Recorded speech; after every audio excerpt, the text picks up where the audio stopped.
Il y a un très grand enjeu dans la signature de la convention que nous avons signée aujourd'hui sous l'égide du Haut Conseil de l'éducation artistique et culturelle.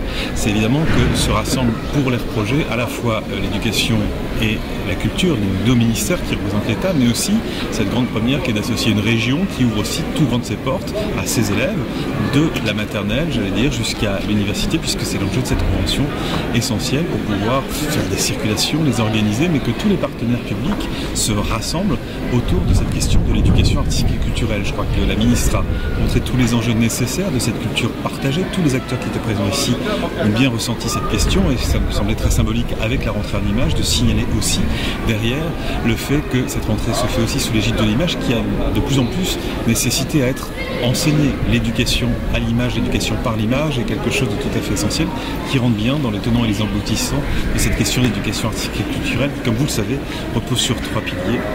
La rencontre avec des artistes, les pratiques artistiques et culturelles et bien évidemment l'éducation et l'apprentissage de référence. On est vraiment dans un lieu qui symboliquement rassemble ces trois piliers. Il doit être conjugué dans toute la région et dans toutes les institutions qui dépendent effectivement localement, territorialement, régionalement de ces questions d'éducation artistique et culturelle. C'est précisément la question, c'est effectivement qu'on puisse associer les artistes et les impliquer profondément. Les artistes, non seulement les artistes, mais les institutions culturelles, mais aussi qu'il y ait ce croisement avec nos écoles, nos collèges et nos lycées, mais aussi nos universités.